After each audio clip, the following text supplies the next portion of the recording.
네, 반갑습니다. 네, 이번 시간은 이제 관찰자, 보는 자에 대한 이해를 좀 갖는 시간을 갖도록 하겠습니다. 우리가 이제 수행을 할 때 이 관찰자 또는 보는 자가 나타나야 된다 이런 말을 많이 하고 또 여러분도 많이 들어보았을 겁니다. 이제 관찰자, 보는 자 또는 뭐 주시자 이런 말도 하는데요. 이게 이제 어떤 이제 측면에서 나온 말이냐면 부타께서는 이제 그 우리가 사념처에서 보듯이 그 대상을 이제 몸과 그 다음에 느낌과 마음과 이제 법 이렇게 뒀죠. 네, 그래서 이게 이제 법 관찰은 제가 말씀드렸지만 미세한 아주 세밀한 마음 관찰의 어떤 그 업그레이드 버전이라 그랬죠. 그래서 이 느낌 관찰까지 해서 세 가지는 마음 관찰입니다. 예, 그래서 결국 이제 몸과 마음에 대한 관찰 이렇게 되겠죠. 그래서 이제 여기 관찰이라는 말이 붙게 되는데 우리가 이제 관찰이라는 말에 이제 전제가 되는 게 뭐냐면 관찰을 하는 주체가 있고 그 다음에 관찰을 당하는 대상이라는 게 존재해야지 관찰이라는 말을 할 수 있습니다. 네, 그래서 이 대상이 된다라는 뜻이에요. 근데 우리는 이 몸과 마음을 한 번도 대상으로 경험해 본 적이 없다. 대체적으로. 그래서 이제 몸과 마음에 대해서 우리가 몸과 마음에 대해서 우리는 이게 나 또는 나의 것 이렇게 보고 있죠. 그래서 이걸 우리가 사까야 디티다 이렇게 얘기를 합니다. 사까야 디티다. 사까야 디티. 우리가 이걸 한 번도 벗어나 본 적이 없다. 이걸 벗어나면 수다원 과를 성취한 단계가 되죠. 지금까지 우리가 이걸 벗어나 본 적이 없다. 그래서 이거는 나 또는 나의 것이라는 철저한 어떤 인식이 우리에 박혀 있습니다. 우리의 마음 속에. 근데 이제 이 부분이 대상화된다. 대상화되었다고 해서 이게 바로 사카야 디티가 제거되는 건 아니고요. 마음이 완전히 대상이 되면 사카야 디티가 제거가 됩니다. 몸이 대상화됐을 때는 아직 제거가 안 돼요. 그래서 이제 몸이 더 거칠기 때문에 몸이 먼저 대상화되고 그 다음에 마음이 대상화가 됩니다. 순서는. 그래서 이제 우리가 사실 이 몸과 마음에 대해서 사카야 디티를 가지고 있다. 나 또는 나의 것이다. 라고 하는 그 말 근저에는 뭐가 있냐면 몸과 마음에 대한 집착이 가장 크다. 우리가 이제 뭐 고상한 말도 하고 아주 높은 이상을 또 가지고 이렇게 살고 있다고 하지만은 몸과 마음에 대한 집착이 너무너무 강합니다. 그래서 몸과 마음에 대한 집착이 떨어진다. 그렇게 되면 도가를 성취하는 거예요. 예, 그래서 이제 이 몸과 마음에 대한 부분이 우리가 사카야 디티를 한 번도 잠시라도 놓아본 적이 없기 때문에 이 부분에 대해서 이 대상화가 상당히 어렵다. 그래서 이게 대상화가 되었을 때 우리가 뭐라 그러냐면 보는 자가 나타났다. 또는 관찰자가 나타났다. 또는 보는 자가 나타났다. 이렇게 얘기를 하는 거예요. 이제 관찰자, 보는 자는 마음입니다. 마음. 그래서 이제 구체적으로는 사띠하고 삼빠자냐 이런 애들이에요. 사띠, 삼빠자냐. 네. 몸을 대상으로 보는 거예요. 그래서 이제 마음의 요런 작용들, 요런 작용들 때문에 우리가 이제 몸을 처음으로 대상으로 보게 되고 그 이후에 더 수행을 했을 때 마음이 대상으로 보여지게 됩니다. 그래서 마음이 대상으로 보여질 때 도가를 성취하는 단계다 이렇게 얘기를 하게 되고 그 단계를 또 사카야 디티가 제거되었다라고 얘기를 하기도 합니다. 또 다른 말로는 사성제를 깨달았다 기본적으로 그럴 때 이제 수당원 도가를 성취하게 됩니다. 이렇게 되는데 이게 이제 기본적인 내용이고 그러면 우리가 이제 관찰자 또는 보존자가 나타나는 원리가 무엇인가 이제 원리를 여러분들이 조금 이해하셔야 돼요. 저도 이제 예전에 제가 잘 때 수행을 이것저것 많이 해봤는데 이 원리에 대해서 얘기해 주는 경우를 못 봤어요. 책에서도 좀 못 봤던 것 같고요. 근데 나중에 제가 출가하고 이것저것 연구하고 이렇게 해보다가 이걸 알게 됐어요. 원리를. 여러분들이 이걸 좀 이해를 하시면 도움이 많이 될 겁니다. 네. 이 원리가 기본적으로 어떤 거냐면 제가 이게 말로 표현하기가 조금 어려워요. 사실은. 그래서 이제 설명드리는 부분이 제가 설명은 드려보겠는데 여러분들이 자세히 이렇게 들어보시면 알긴 알 건데 조금 그 표현이 조금 어색할 수도 있고 조금 미숙할 수도 있는데 그 점은 양해를 바랍니다. 이게 이제 기본적인 원리는 이래요. 만약에 A라는 사람이 자기가 지금 수행을 하는 사람인데 이 사람이 자기가 수행 대상, 수행 주제를 호흡으로 가지고 있다. 호흡 관찰을 하는 사람이다. 또는 이 사람은 네 가지 자세를 대상으로 하고 있다. 자세를 가지고 있다라고 할 때 이 A라는 사람이 이 대상과 아주 오랫동안 그리고 친하게 많은 시간을 보냈을 때 대상과 호흡, 즉 A라는 사람과 이 대상이 하나됨이 일어납니다. 하나됨.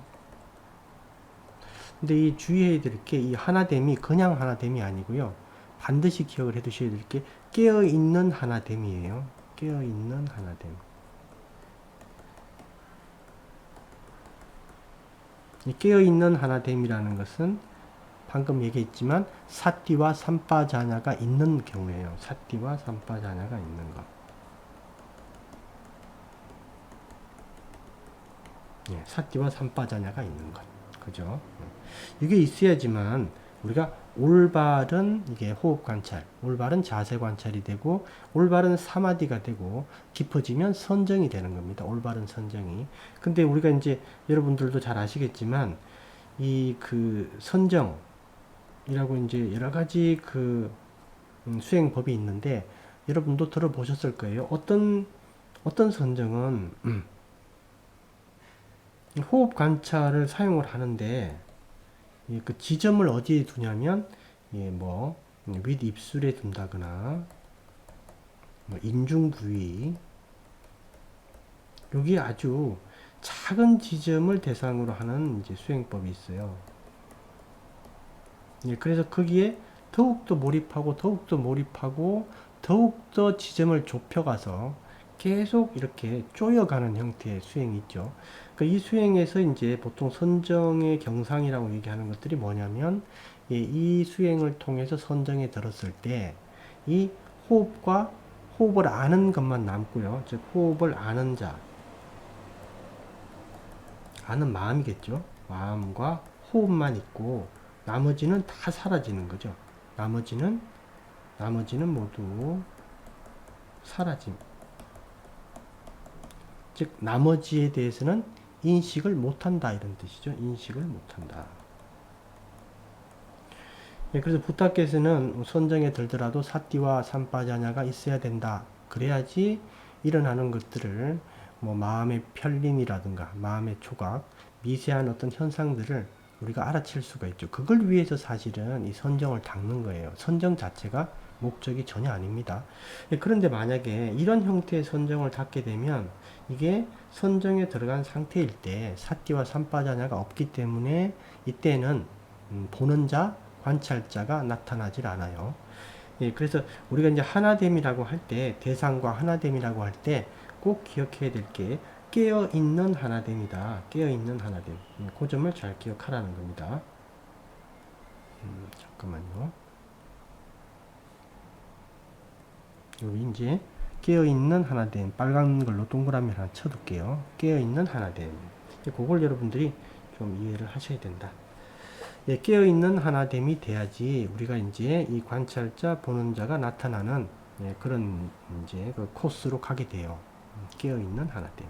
이게 이제 원리를 제가 설명드리면 어떤 거냐면 이게 하나가 되어가지고 A가 호흡과 하나가 돼서 깨어있기 때문에 어떤 현상이 일어나냐면 A와 호흡이 하나가 됐고요. 이게 한 바운더리에 있게 되고 딱 두 개는 이거는 실제 A가 이렇게 느끼는 게 뭐냐면 호흡을 알 때만 살아있다라는 느낌이 좀 들 정도예요. 그리고 이 나머지는 뭐가 되냐면 그 주변에 거 있죠. 주변에 거는 다 백그라운드가 돼요. 한마디로 백그라운드.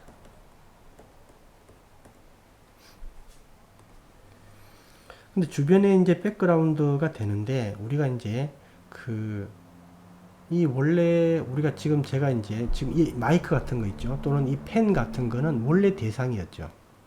그 이전에도 대상이었고 지금도 대상이고 이게 대상이라는 거는 스스로도 알고 있습니다. 마음도 알고 있고요.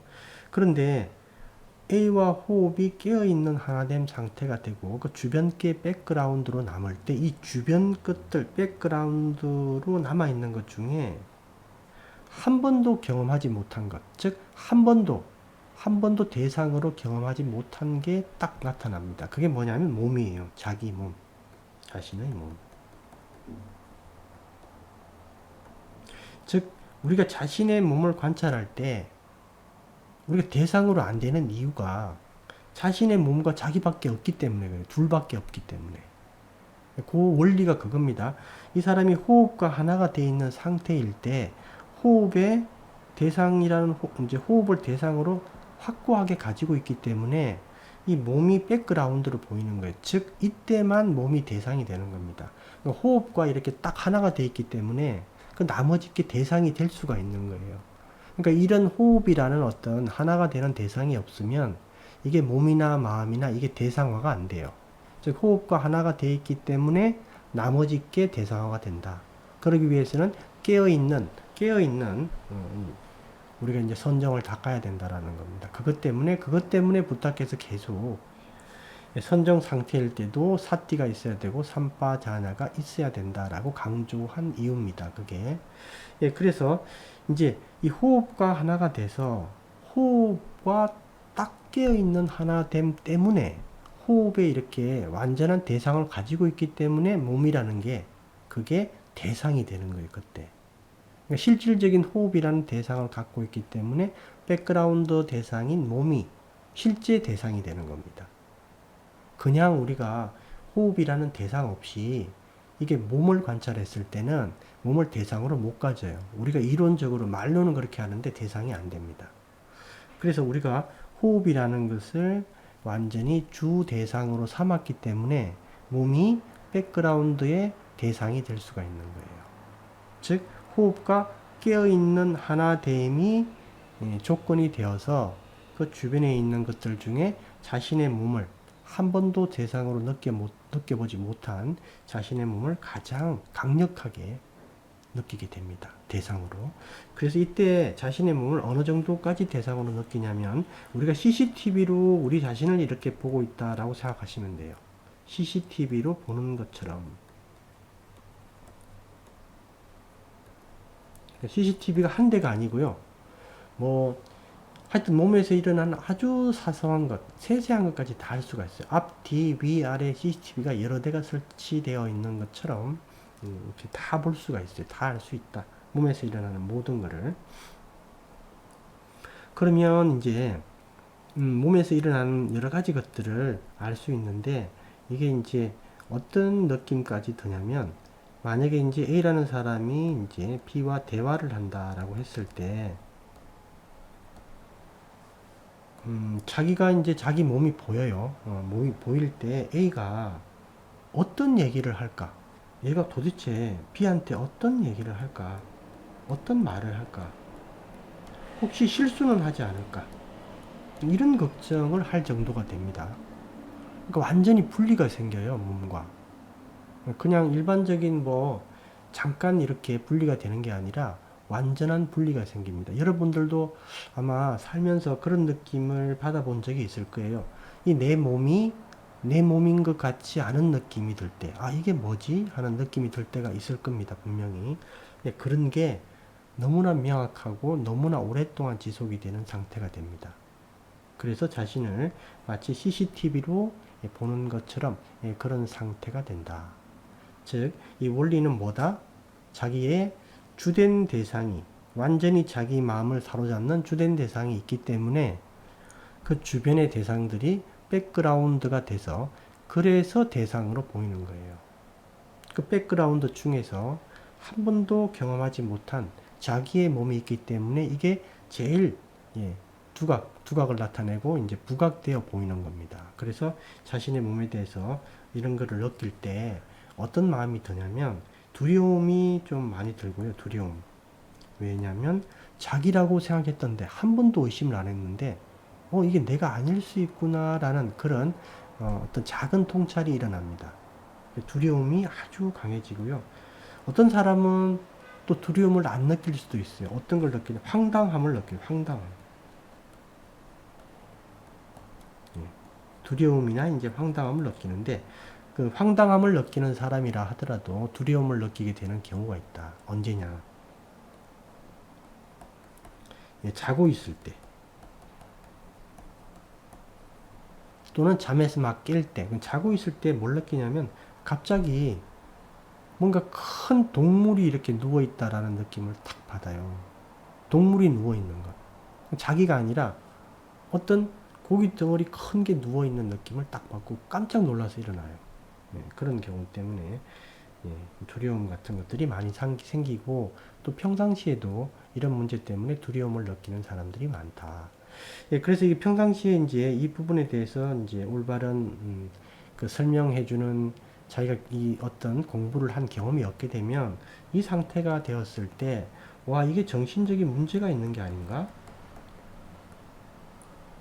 그래서 우리가 해리 현상 이렇게 얘기를 하죠. 이게 정신적 해리 현상이 아닌가? 이렇게 이제 오해를 하는 경우도 있어요. 여러분들이 제가 설명을 드린 이유는 예, 이게 아니다라는 겁니다. 제가 예, 출가한 이후에 이제 여러 이제 예, 곳에서 공부를 하고 또 이렇게 해봤을 때 이거는 예, 아주 보편적으로 일어나는 예, 관찰자가 일어나는 경상이에요. 보는 자가 나타나는 경상. 그러니까 우리가 이 몸에 대해서 한 번도 경험하지 못했기 때문에, 즉 이게 내가 아니다 라는 것을 한 번도 경험하지 못했기 때문에 이게 처음 일어났을 때 아주 강력하고 아주 기억에서 잊혀지지 않을 정도로 아주 인상이 강하게 남습니다. 근데 이것도 결국 익숙해지겠죠, 그죠? 익숙해지면 이제 좀 더 수행을 하고 이렇게 되면 마음 관찰로 넘어갈 텐데 익숙해지기 전까지는 아주 예, 곤욕을 좀 치러요. 어떤 곤욕을 치르냐면 이게 뭔가 계속 부자연스러워요. 어떻게 표현을 하면 되냐면 여러분이 이제 감기가 심하게 걸리고 이러면 냄새도 못 맡고 맛도 잘 못 느끼죠. 그런 느낌이 자기 몸에 대해서 그런 식으로 느끼게 돼요. 뭔가 이렇게 딱 붙지 않는, 뭔가 떨어져 있고 뭔가 어색한 느낌이 들어요. 그리고 뭔가 이렇게 좀 느낌이 이렇게 뭔가 한 겹 씌워진 느낌이에요. 자기가 자기 몸에 대해서 느끼는 어떤 그 느낌의 강도가 100이라면 이런 상태일 때는 한 반 정도밖에 못 느끼는 느낌이 들어요. 그래서 필트가 딱 끼어져 있는 느낌 같은 거. 그런 느낌이 듭니다. 잘못된 게 아니에요. 잘못된 게 아니다. 이것은 바로 우리가 그토록 바라던 관찰자 또는 보는 자가 이제 나타난 겁니다. 태국의 큰 스님들은 이런 부분을 아주 칭찬을 하죠. 이런 부분은 태국 스님뿐만 아니라 훌륭한 수행자들이 쓴 책을 보면 공통적으로 나오는 얘기다. 그래서 보는 자, 관찰자는 그런 원리로 이제 나타나는 것이고요. 그 두 번째는 이제 자신의 몸과 마음에 대해서 보게 되고, 몸이 거치니까 몸에 대해서 먼저 구체적으로 보게 되고, 그 다음에 이 부분이 구체적으로 됐기 때문에 이제 마음을 그 다음에 보게 되겠죠.